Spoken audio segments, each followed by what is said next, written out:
we got a quorum, so let's get going. So we're having two meetings today. The first one is the annual meeting. It's a short agenda. First item on that agenda is the roll call. Jill, can you do the roll call, please? Mark, here. Joe? Yep. Zena, here. Next item is the minutes from the last annual meeting. Is there a motion to approve those minutes? They're in the board packet. So moved. We have a motion. Is there a second? Any comments or amendments to those minutes? Roll call vote, please, Jill. Martha? Yes. Joe? Zena? Election of officers. So, Chris, you weighed in at the last annual meeting. I don't know if you want to weigh in again on this one. So you have the option of electing officers one by one, or you can, somebody can move for a slate of officers. So you can have one vote on the whole slate, which is what I think they likely did last time. So then the next question that comes up usually is all right, well, what are the officers? You have a chairperson and a vice chairperson, and a secretary that you clearly have to vote on. By resolution, you can add, and which you have in the past, assistant secretary, treasurer, that kind of thing. So it really is, you have to have at least the chairperson, the vice chairperson, and the secretary. And there may be some other things that get signed at certain points that I'm not aware of that might require treasurer or something along those lines. So I think in the past, what you have tended to do is have that chairperson, vice chairperson, treasurer, secretary. I think you've also had a fifth person as an assistant treasurer, secretary to be able to sign certain things. You only got 5 people, so that's the maximum for you, but it's up to you folks as to, and I think if I remember right, I can't on so many different boards, I can't remember who does what. I think I usually, for most of the authorities, I'll conduct the actual election, so I'll entertain the motion and then conduct that procedure until you ultimately elect whoever it is that you want to serve for the next year. So for right now, you only have 4 active board members, from what I understand. So that what it's saying, Jane's not here right now, so that probably puts a target on her. She could get elected without being able to defend herself right now. So, but And I'm looking at the January 8th, 2025 minutes, our last annual meeting. We didn't have a vice chair listed then. I know that eventually Dick was the vice chair when I became chair. yeah. But there wasn't at that point. But we definitely need to have vice chair today as well. I think that, and this gets into your bylaws amendments, I think some of this, we need to clean up the bylaws to reflect things that we've been doing apparently for quite a few years. The intention of having the vice chair is so that you have somebody that can chair the meetings when the chairperson's not there. So I do think it's important to have that. I don't remember why we didn't do that last year. Though I do remember there was, Sonia was involved and then not involved or something, somewhere in that time period, right? We lost a board member. I thought we approved the slate last year at this time to be the slate that we had the The year. previous year, So yeah. Sonia, I think, would have been in that capacity, And but I then- don't know. But then she Then she left. and ended up leaving Yeah, shortly there was thereafter, and that might have been the reason that we ultimately ruled out somebody in some role for a period of time. So we've got 4 active board members. We need a chair, a vice chair, a secretary, and And treasurer, I mean, the treasurer is not an absolute necessity under your structure, but you've been using one for quite a few And so years. currently Seema's the secretary, Marcia your treasurer, I'm the chair, Jane has no title there.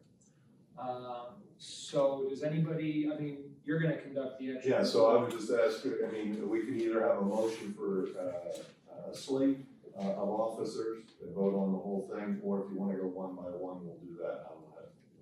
That's your call. What do y'all think? Any thoughts?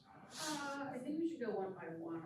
As I'm looking at the bylaws, because of the bylaws committee, the position of secretary we already know is strictly necessary. So I think we can set secretary aside and worry about the others. I think HUD requires you to have a secretary. You have to have a secretary for certain sign-in things, so, We don't the do our secretary bylaws. certifies your minutes and things of that sort. Your bylaws originally read for your executive director to be your secretary, but you've kind of, things have changed since whenever those were. So they've changed in practice, but not according to the bylaws. Right. So Well, there technically, was a bylaw amendment that separated secretary from the executive director's position, although it's unclear. I'm still researching why did we make that decision, because. so we have a separate, so we do have a secretary, that's Yeah. separate from the executive director. Yes, it's separate. Yeah, you have to have an officer, just general corporate law, you're gonna have to have a set of officers. So Sina wants to go by position, do you have any preference? Okay, I think if one of you wants to go by position, then we gotta do Let's that. do it. So I would entertain a motion for, the chairperson, so let's start with that. I'm happy to keep doing it unless somebody else is itching. I think you're doing a great job, Joe, honestly. So is that, a motion? That sounds like a motion. Is I there know a you're second? gonna make Joe the chair. Is there a second? Second. Alright, All right. Then, I'll do the roll call. Joe? Yep. Marcia? Yes, Sina? Yep. Okay. Entertain a motion for the vice chair. I nominate Sina. second. All right.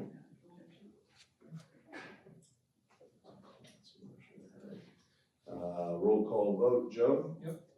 Marcia? Yes, Sina? Yep. Passes. All right, then we'll do, I'll entertain a motion to, nominate secretary. Would you like to be secretary or would you, are you comfortable with treasurer? Can we have one person do both?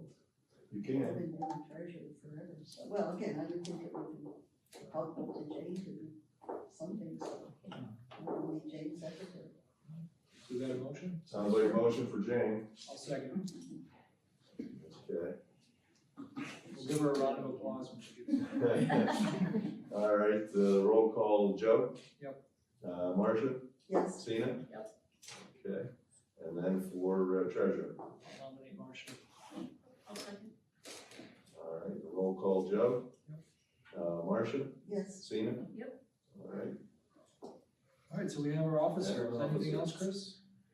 No, I think you can, move to adjourn, that meeting. Is there a motion to adjourn the annual meeting? I'll motion. second, Roll call please, Joe. Marcia, aye. Joe? Yep. Sina?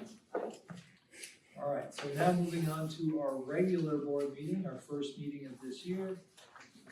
We've got we've got 3 sets of minutes to approve. The first set of minutes dates back to December 10th. And I do have a motion to approve the December 10th meeting minutes. So moved. We have a motion for Marcia, I'll second. second for Christina. Any comments or revisions to the December 10th minutes? Alright, roll call vote, Jill, please. Marcia, Aye. Joe? Yep. Sina? Alright, next set of minutes is the December 18th special meeting. Is there a motion to approve those? I'll motion. Second, Alright. Roll call vote, sorry, any comments or revisions to those minutes? Alright, roll call vote please, Jill. Marcia, aye. Joe? Yep. Sina? And then our last set of minutes was the December 30th special meeting. These were the 2 budget meetings, this was the second of those budget meetings. Is there a motion to approve those? We have a motion, we'll just say Sina made the motion, Marcia, you second. Any comments or revisions? right, roll call vote, Jill, please. Marcia? Aye. Joe? Aye. Sina? All right, next item, public comment. Any public comment? All right, so again, if you could, just a reminder, generally speaking, for public comment, we are recording these meetings, so you will appear in the video recording. The second thing, when you do make your public comment, if you could give us your name and then give us your comment. I'm Karen Green. Okay. And it's more of a question about the renovations. I have a couple of them. I was told by the contractor that you have to build a wall out there in order for the transformer to be put in, and they have to do some work before that goes in. And I also understand by our director that that there's phases to what we're doing in here, you know, what needs to be done. Is that in phase 1 for the transformer? And is the transformer already ordered, purchased, or does it need to be? You want to explain the? It is ordered, it's not here yet. And the wall's not built yet. Do we have an idea when the wall is getting built? Is that phase 1, phase 2? That's part of phase 1. It's part of phase 1. And I noticed, I talked to another one, they're stripping out all the wiring for the old, fire alarms, like you said, you had to do some meetings. I was wondering, is it gonna be soon that system goes in? Do you have the money? And We have the money for the fire alarm system, it's already been approved by HUD, that they're actively working on it. Them pulling the wiring is part of them doing the replacement. The whole thing should be done in a couple months here. great, thank you. Thanks, Karen. Any other public comment?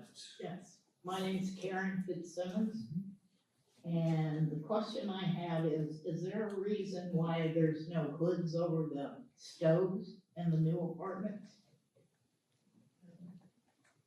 They didn't vent anywhere to begin with, and it was not part of the renovation. But what I'm thinking is that when somebody fries food, because I know my filter in my apartment gets greasy and all clogged up. All that grease is gonna go up and it's gonna soak through the bottom of the cupboard. And again, the phase 1 was approved several years ago, so the time to have brought that up or to have addressed that would have been then. There is no changing what's happening right now. Okay, so there won't be any hoods for this. Not part of what's happening right now. And I have another question concerning her question. Yeah. These, fire alarms, by the way, I'm Karen Green again. Again? Still. Well, sometimes I'm okay, it just depends on what day it is. But, with these fire smoke detectors, these, halos, I hear they're more sensitive. And I know that 2 times I made gravy in my kitchen, that smoke detector went off. Another time I accidentally left a frying pan on while I was sitting down at the table to eat, the smoke detector went off. Is this that sensitive to where we don't? The halos are not part of the fire alarm system, that's separate. The halos were originally put in with the intention of having a way of monitoring some other things that we are not actively monitoring at this time. The smoke detectors, the CO detectors so far are completely separate from that. Okay, and can they hear everything we say in there, or is it a mechanical device that only hears certain The things? halos can be set up to monitor dozens and dozens of things. I will tell you right now that we're not monitoring any of them. That wasn't the intent of putting them in. They represented a possible way of tracking certain things and to offer more safety to the tenants, but at this point, they're not installed in most of the building. They're not in any of the unrenovated units, and until they're available throughout the building, it's really not fair to have one place monitored and another not. But it's not gonna invade our It privacy. is not invading your privacy right now. I would have to go in and set them up for what I want them to monitor, and right now, it's not happening. So, Understood. you are not being spied on, there's nothing. Well, they still make binoculars, and you won't let us have curtains in our new. Yeah, that's a separate. That would have been important to address when the original renovation was being set up, which I was not part of. So what is the purpose of the halos? Okay. I just told you what the purpose is. Right now, we're not using it for that. The halo can be used for a whole bunch of things. It can monitor smoke, it can monitor marijuana, it can monitor sound, it can monitor violence, it can monitor calls for help, it can monitor air quality, it can monitor literally dozens of things. We are not monitoring those right now. Because what happens right now, when they activated the ones that are in there, it doesn't go anywhere. It goes to an email alert system that comes to me. And when they first turned on just a few we had, I had put over 200 alerts the first day. We do not have the staffing to be watching that, nor do we have any reason to be watching that closely what you're doing. The original intent was, once it was available throughout the building, that it could replace a number of other things, calls for help, other ways to track smoke and stuff. But again, until it's available for everybody, it's not fair to, you can't track it in unit A, but not unit B. I had one of the tenants, I'm not mentioning any names, but said that, his halo went, you are smoking. Yeah, the units, again, they're run by AI, so they learn, so they're supposed to learn behavior. The reason for that, in part, is let's say that Karen watches a lot of violent TV shows, but you don't. So it learns what Karen's norm is versus what your norm is. Hers involves more violent outbursts over the TV where yours are not. So it doesn't constantly trigger alarms for that. That's how it's supposed to be learning. But again, we're not tracking that. So when it talks to you right now, it's learning for the AI, but we're not tracking it. But we will be notified what you program into it in our apartments, will we not? You will be, but right now it's nothing. So we had a conversation a few meetings ago, I can't remember exactly when, but maybe a few months ago, where it came to our attention that these halo systems, when they alert anybody, they email John. And it became clear pretty quickly that they weren't gonna serve the function which they were initially intended for when that went into the plan years ago. And that initial intention, correct me if I'm wrong, was kind of like life safety. If somebody needs help, they could call out. It would replace the pull string emergency alert system. But because that's since demonstrated itself as ineffective, because the email goes to John, like John said, he gets 200 emails and he can't possibly keep up with that. We had a discussion about this a few months ago, and ultimately what we decided with residents' input, there were some residents there, Jackie, you were there, I can't remember the other woman who was there. Lynn Thomas. Lynn Thomas had suggested that at this point, pretty much most everyone has a cell phone, and that could be just as effective, if not more effective, if they need help. They can simply call 911 on their cell phone. So the decision we made at that point was to not use the halos to monitor for life safety. So basically they're installed, but they're really not doing anything. They And do SHAR is have- actually looking up, SHAR, the policy manager is actually looking up other alternatives through active aging and different agencies to make all the tenants aware, so that you can set up things on your own if you want to be monitored for life. life alert type thing, but we're not offering that. And HUD no longer requires the pull cord system in the first place, so that's why that's being removed. Because if you're not around it to pull it, I mean, what good is it? I have a question. That's why we're looking at other options. If Like this something- system isn't We doing can get that anything, like it's not doing its, You serving its know, purpose, Okay. can we just turn it off so it's not annoying residents while it's not doing anything? Like, is that a possibility to just turn it off? It's probably a possibility. I turned the alerts off because it made my email 200 emails is in a day. ridiculous. And it would be repeat ones. You know, if somebody, again, if they had a wild TV program or something, you know, you get also violent activity, you get half a dozen of these for one single unit. And you know, what are you supposed to do with that? And you check and it's not. So, I have the alerts turned off, I'll see what I can do if I can make it talk. I've had a couple other tenants who have been, rattled by the fact that it does talk to say you were being one, because it's going to be her call for help or something, because they heard help, that should be on the TV. So, Or yeah, we could just maybe turn them off or something for now until they're feasible. So Karen, I don't know if you heard any of that. Steve was asking if we could just disable them entirely.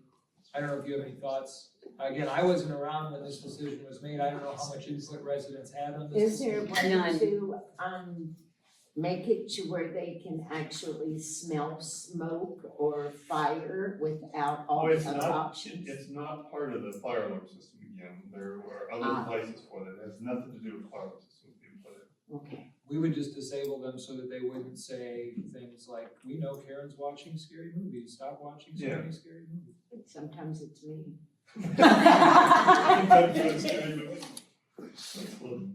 All right, any other public comments? Name? Kathleen Denver. Okay, Kathleen? Okay, first of all, I would like to say that Joe is doing a wonderful job. And Joe cares about us, and I know that from previous experience. Thank So you. I'm glad about that. I really would like you all to speak louder. I couldn't hear you before. So please, and I have something amusing. I found out on the door at 406, there's a word for it, for 4.6, a dwarfism. Okay, So, I'm a dwarf. okay. Let's get that into the minutes, please. Thank you, And I want Kathleen. to take maintenance, because with the snow and the ice and everything, I can't reach to get the stuff in the bins, and they've been doing it for me. Does it help? I mean, you just said that it's hard to hear, even sitting there, because you usually sit back there. I was gonna say, is it easier to hear when you're closer? Yeah, Yeah.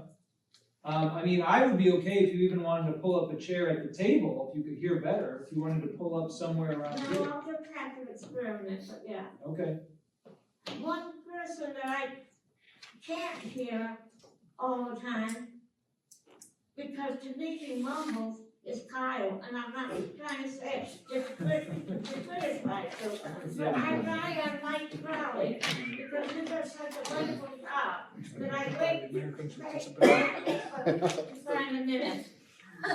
I have a reasonable accommodation for some speech impediment. I mean, the other thing, I think I've mentioned this before, Kathleen, but you might have difficulty accessing it. We do have our meetings being recorded on YouTube, so that could be I another way to don't go. have anything, I don't have anything special. At 84, I never learned to do anything with computers or anything. And then with arthritis, I can't push the button. I Okay. don't know what I'm doing, sometimes I'll push two, but one twice, is I don't realize I'm doing it. Okay, all right. Well, thank you. We'll try to speak up, Okay, okay? Any other public comments?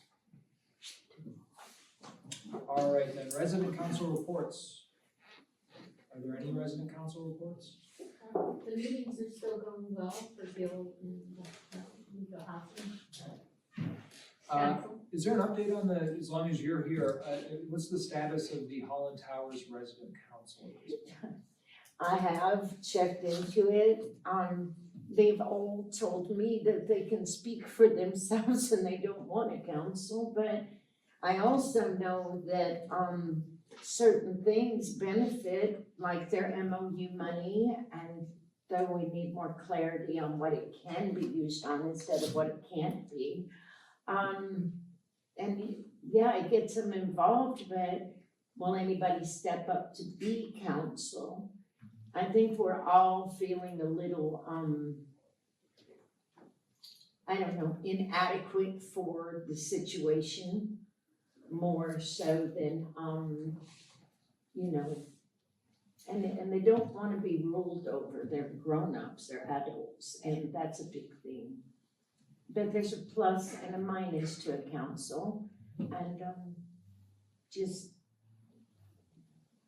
and really, until you start filling up the building again, there's really, you need more options in here. I I'd like to think- get them younger ones involved. Sure, and I worry that residents might not be fully aware of what the resident council is and what it could do, to your point about the potential benefits. So I'm thinking long-term, we've had some offhand discussions in these meetings about hiring a new position, somebody whose job it would be to potentially do that type of education with residents, just to kind of say, hey, look, just in case you're interested, there is this thing called resident council. It's supposed to be your vehicle as residents to make your voices heard, to kind of sort out issues on your own. I think, in the future, maybe residents could benefit from something like that, among other things, right? I would think so.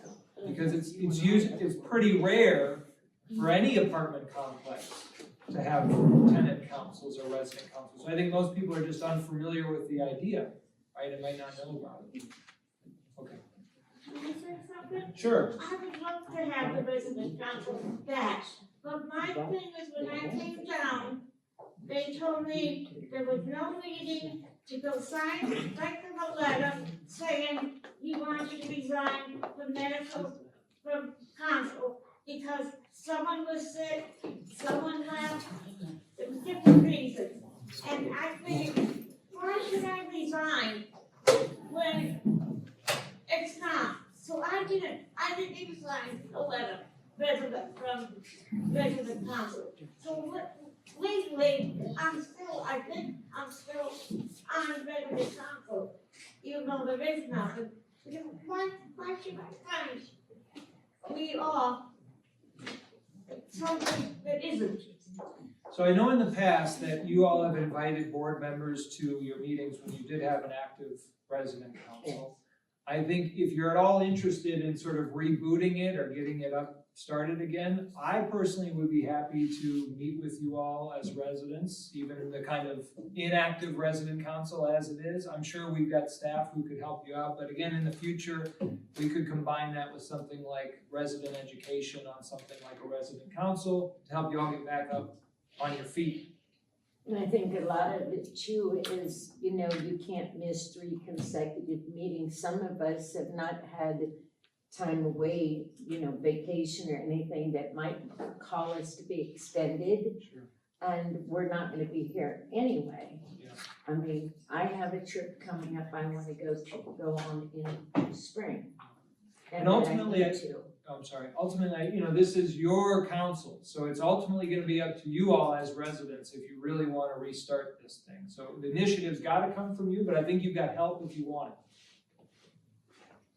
You know what I think would be a good idea is to, you come and make a meeting of your own and talk to people.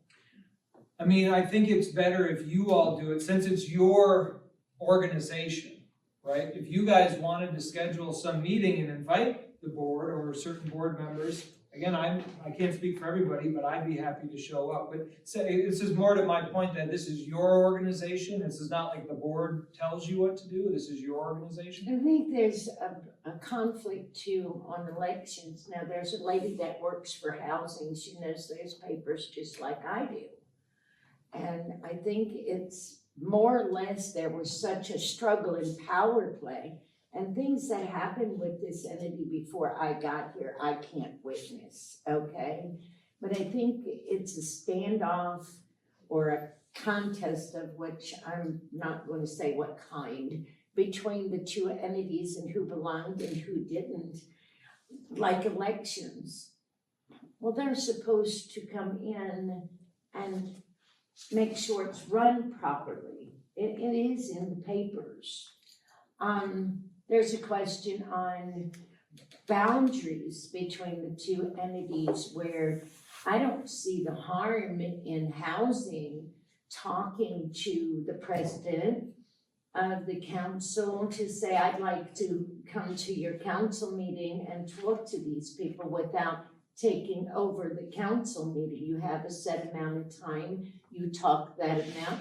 And I think both entities can learn to benefit from each other instead of fighting each other so much.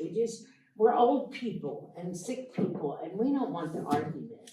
Sure, yeah, I understand that. So again, I think we're open if you all wanna host a meeting and we can talk about this, that would be great. Sure. I think what he was trying to say is it's better if it comes from you, because it's your resident council, but we would be happy to if you wanted to invite us. And as to the animosity you were speaking of, I don't think that's gonna be a problem. I can't vouchsafe for everyone, but I definitely think that that's gonna be different. It was really a conflict in trying to figure out what happened before we moved into the building, what happened between two entities.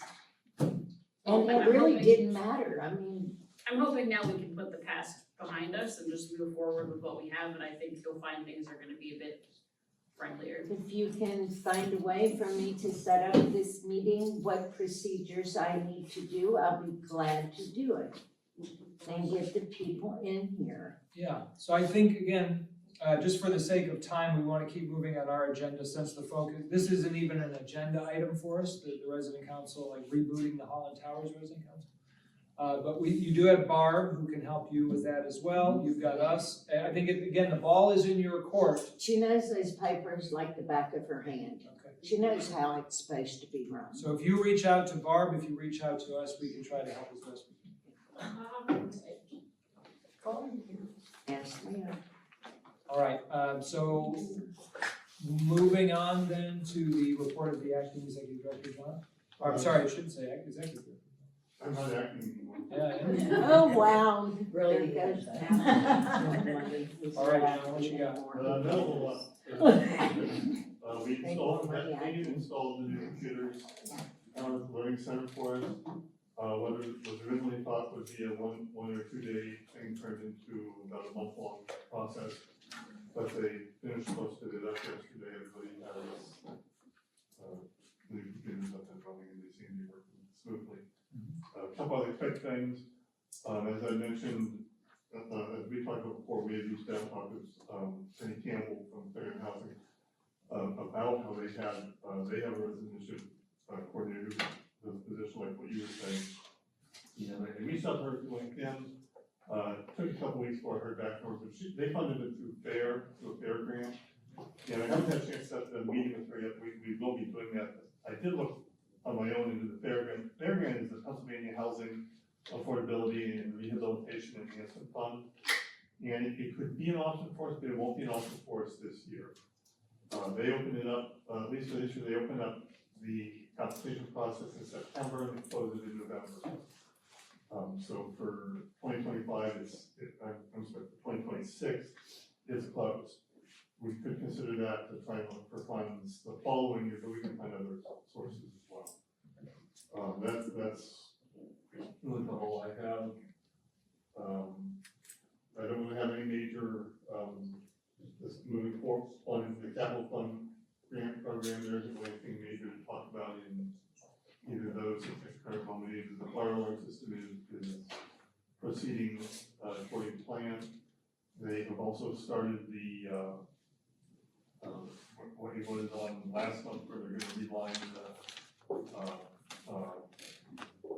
The pipes. infrastructure, the pipes into the building. They started that a couple days ago. On Monday. Monday. So, that's in process as we speak. Okay. Any questions for John? All right, Tommy Jo, Morgan Scattered States. Okay, so, there were no new lease ups in December, and, we had, let's see, 7 annual re-exams and, 4 interims, no eviction notices, and let's see. I only have 3, well, actually 2 active units that are able to be leased up in that area. And for Gill units, I have 6 available units and one leased up in December. Annual recertification, there's 3 of them, 2 interims, there was no evictions and no notices to vacate. And let's see, at this point in time, well, for December, I had 0 applicants for 1 bedroom, I had 6 applicants for the 2 bedroom, but 4 of those are handicapped, the applicants. For the 3 bedroom, I only had 1 applicant, I had to withdraw her because she failed to respond. And 4 bedroom, 1 applicant, she refuses guilt. And 5 bedroom, 1 applicant, but I don't have any 5 bedrooms, and that's, where we're at. Any questions for Tommy Joe? I have a quick question. You probably know what I'm gonna ask about. It's the vacant offline or not offline vacant units. I know at our last meeting, we were at the same numbers we are now. We started with 13 at Gill and 7 at Elm Morgan and the scattered sites. We don't bring them back online until they're ready to lease up. Okay, so we're still in the process. Right, maintenance is still working on they've got a long list of them they're working on, and as they turn them over, then we can bring them back online. Okay. In the meantime, you don't want them back online because you're reducing on subsidy yet. And again, I've asked this now a couple times, I think, but a timeline for this, if you had to estimate when we get these units back ready to rent out. It all depends. I mean, in December, I think we only got 2 vacants done, but we have a lot of guys taking vacations with the holidays, and between all the snow we've been getting to try to remove all that and taking manpower away out of vacants for that kind of stuff, it varies so much. Would it be realistic to say we could get all of these, all 21 or whatever it is, by April? The hard part is as we're getting them done, we're getting more people leaving and stuff like that, and it seems to be a lot more recently that when people are leaving, they leave everything. Like they're leaving, like I'll go to an apartment and they left all their furniture, kids' clothes, kids' toys, stuff in the kitchens, like in the cabinets and food, and they leave legitimately everything. So we have to go in there and bag everything up and get rid of it. And it takes so much more time per vacant now because I'm sure we have over half of the apartments right now that are just full. And looks like somebody could just move right in and sit down because of how much stuff is being left in these apartments recently. Is there anything we could do to help speed this up? We You are need 7 in there. I'll go. Who are primarily looking for groundskeeper in the summer and snow in the winter, but in between that, they would help others too, but we haven't found anybody. When someone just leaves their stuff, is there an amount of time you have to hold on to it? Do they automatically forfeit it? Is there a? It depends on how they leave. If I evicted them, I have to go through the whole process of doing wait for the 10 days up, do order for possession, you're looking at 20 days right there. And if that stuff is still in there and they haven't come back for it, then by the lease, we're able to get rid of it. But that holds it up for 20 days as well? Yes. Okay, and people who just leave and that's not a case, is their Yeah, stuff so just that's a forfeited? different case, I have to go, they still take them to court to get that unit back and go through the same process. Unless they And turn it sometimes- You can't touch it until the court's basically. Well, I was only asking because I thought, well, if, once that happens, like Chaps probably would come and take anything usable off your hands. I don't think that with the issue of bed bugs or roaches, I don't think that's a good idea to put stuff like that around. Oh, I didn't know how many of the units are like, Well, we don't know that either till we get there, and you know, a lot of times people move out, they don't tell us. It's almost a month later before I find out that they're gone. So that makes it hard too. It's very hard when they do stuff like that. They And don't we're turn looking in at their another- keys. No, they don't turn their keys. No, they And then just they up don't and tell us leave. about the power gets shut off. That's And how I then usually the find fridge will out. sit with food in it for a long time with no power, Yes. and just putting the fridge and throw the whole fridge away. well, I know this would be on resident councils, could we maybe interface with resident councils and have them try to help? Like, when they see someone, so-and-so hasn't been home for 2 weeks or 3 weeks, you know what I mean? Because neighbors notice things. But a lot of the neighbors don't wanna get involved. They do not want to be involved in that kind of stuff. And they do sometimes, most times they do tell me, say, I haven't seen her for so long. And then I have to have maintenance go down and check to see if they're there, because they don't answer their phones, or their phones are shut off. I mean, it's not a precise thing. It's different every time. Some kids always different. It's I hard to wasn't monitor. criticizing, I was just trying to help maybe Yeah, make that less of a headache. Don't they put down an emergency contact where you can contact that entity to find out if they're still living there or if they? yes, they do, but, most of the time they don't answer. they'll tell that contact, don't answer housing if they call. And they- Well, something needs to be. Or they changed tell in the me, law. That's I your job. don't have a seat in a long time. I mean, All right, any other questions for Tommy Joe? Moving on to Holland Towers, Shar. Okay, the renovations were still at the same, percentage offline. New leases, we did not have 47 new leases, that was a typo, so we have 0. Annual research, we had 4 in December, no interims. Eviction notices, we had 1, which has been held over in court. Notices to vacate, we had 2, both of those are decedents that the family filled out. Housekeeping inspections, I have not done any for the month of December, I wanna get back to them in February. And then if I may add, the poll court, thing was brought up with the medical alerts. I do have a little report, if the board wants to see it, of 6 companies that I contacted, to show what they offer, what they don't, their contact phone numbers, and a little bit about Medicare, if you wanna see them, to see if we can get rid of residents or not. Okay, I thought where we left it last time was we were just gonna simply notify residents that, It would be up to them to pursue that, we're not just going for them. I just provide the information, if it's We, or not. but we provide the information to direct those places. okay. All right. Is that, anything else, Shar? That's it. Any questions for Shar? All right, maintenance report, John? In December, there were 79 work orders generated, 7 outstanding. 67 of the work orders were, 10 work orders, 8 were management generated. There were 4 vacancy fix-ups and 2 complete. Any questions for John? Extermination report, Kyle. The towers, I believe they're down to 10 units, and out of Gill, we're at 2. For the towers, we started with 30 for the initial contract. We had to add 2 more during that process. And I'm pretty sure by their last report I got that they're down to the 10 apartments. There's some that they thought they could have done in 2 treatments, but some of the tenants aren't preparing as much as requested, so it's taking them longer to get those ones under control. So down from 30 to 10 at Holland Towers, down from 5 to 2 at Gill.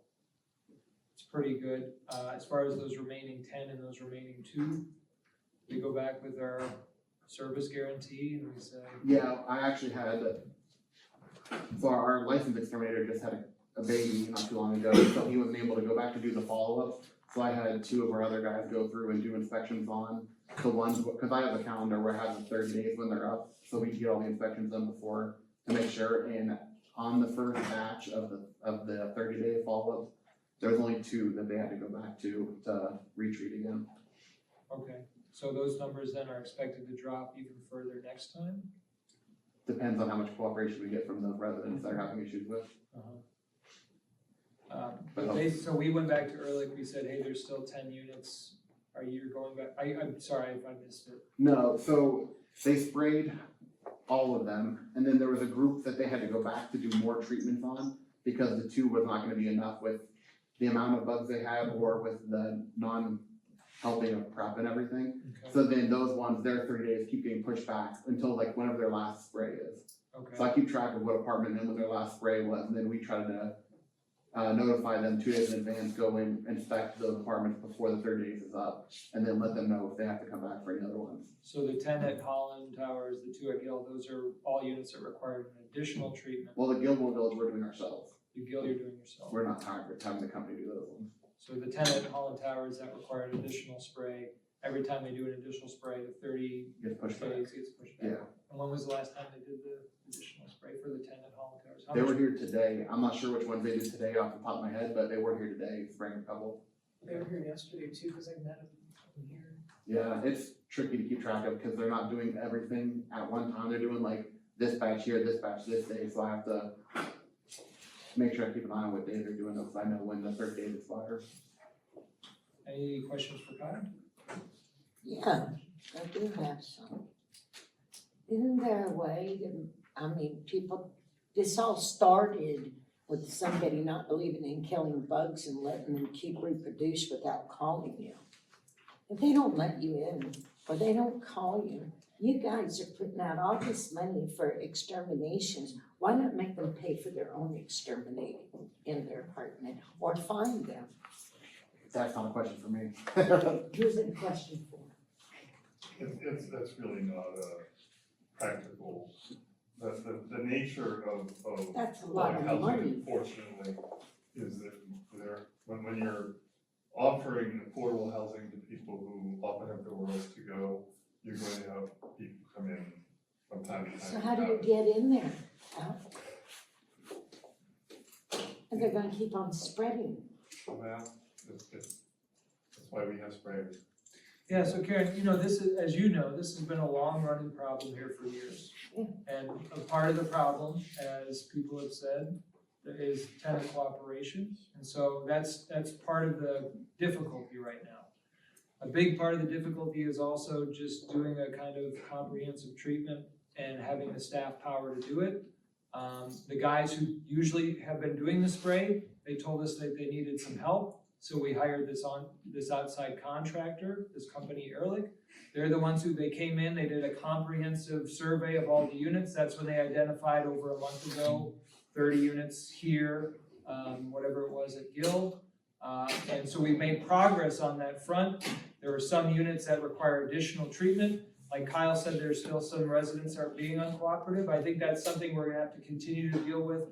I'm hoping that this resident services coordinator position can help us with this, because I think you're right that it can be a problem among some residents, but I also think that, you know, if residents are helped to understand, you know, what Bugs belong outside. what they should be doing or how they can help, right?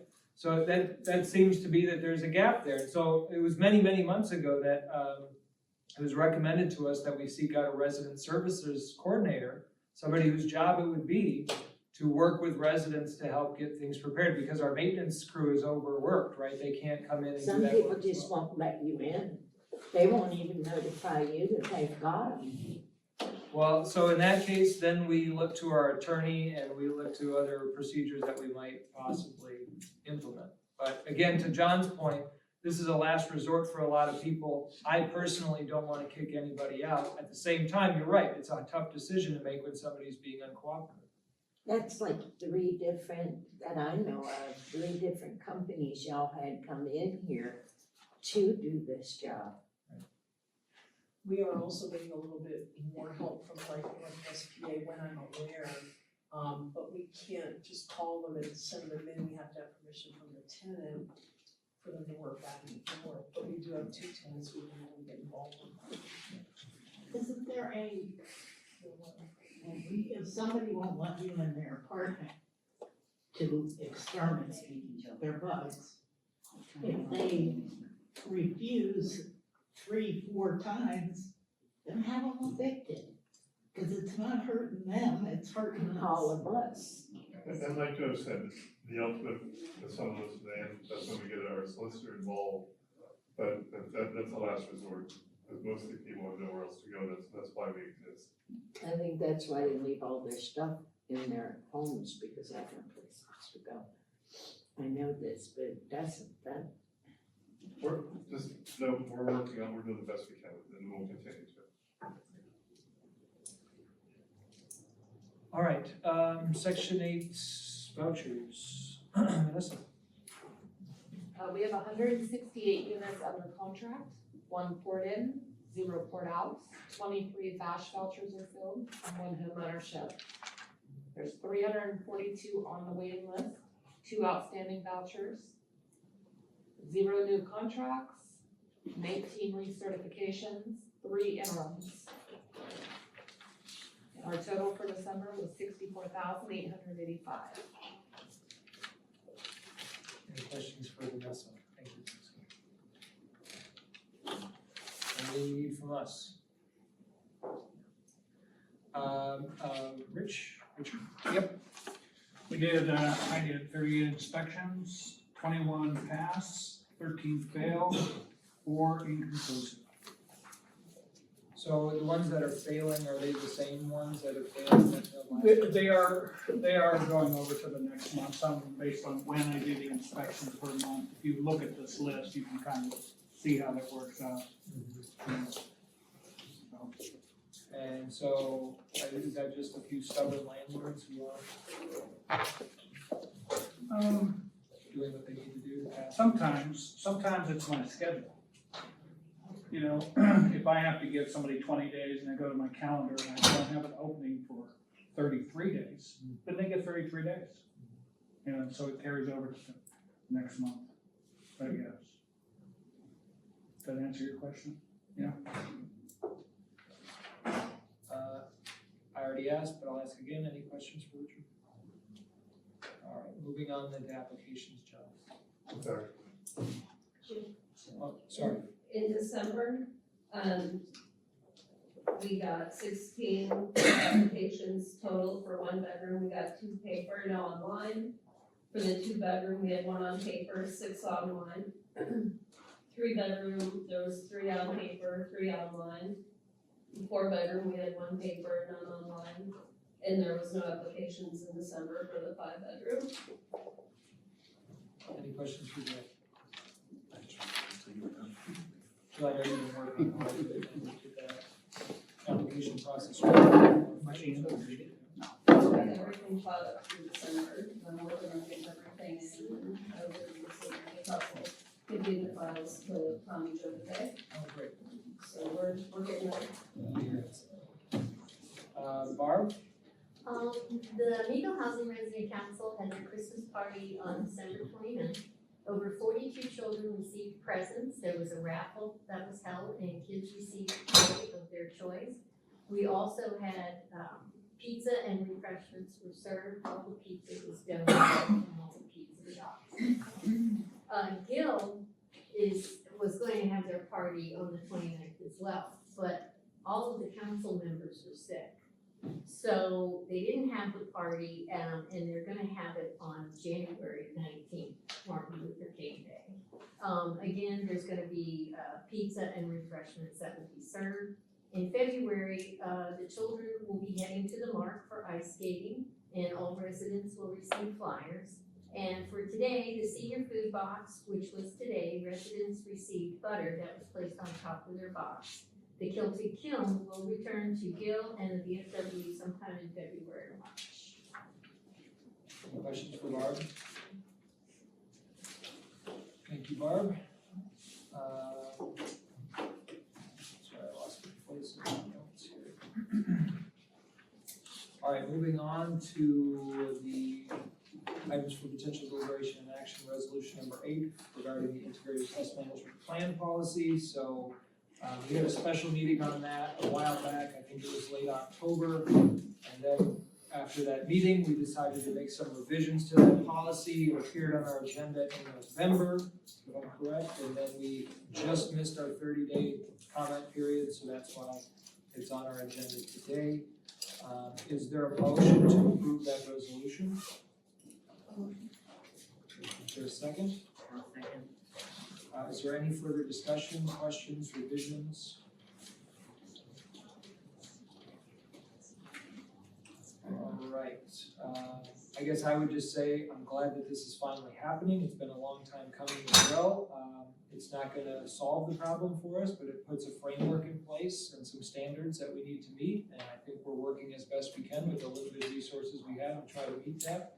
And we're gonna continue to work until we get it down to 0. So Jill, roll call vote please. Marcia? Aye. Joe? Yep. Jane? Aye. Sina? All right, treasurer's report. Check registers are in your board packets. If you have any questions on them? The checks for December. Any questions for John? Is there a motion to approve the check register? So moved. Is there a second? All right, any further questions? I'm just doing the procedure. No questions? Jill, roll call vote please. Marcia? Aye. Joe? Abstain? Jane? Aye. Sina? All right, the financial statements. So the financials, the before my two statements, or the answer there, and the, year-to-date estimated, profit or loss is currently, $212,019.88 in the red right now. Which is on track for the figure. Any questions for John? Do I have a motion to approve the finances, financial statements? Motion. Is there a second? Roll call vote, please, Jill. Marcia? Aye. Joe? Yes. Jane? Yeah. And Stephen? Aye. All right, any report from the bylaws committee? Still working on it, getting closer. I should have something to Chris, by next month to look over. I was told he should look it over because there's some things that need to go in there that are legal type things. Is there any questions for Stephen? Any new business to propose? No new business, any communications? All right then, motion to adjourn. Is there a second? Second. Jill, roll call vote. Marcia? Aye. Joe? Yes. Jane? Aye. Stephen? All right, thank you all, and we will see you at this point. We're not scheduled to meet until our next regular board meeting.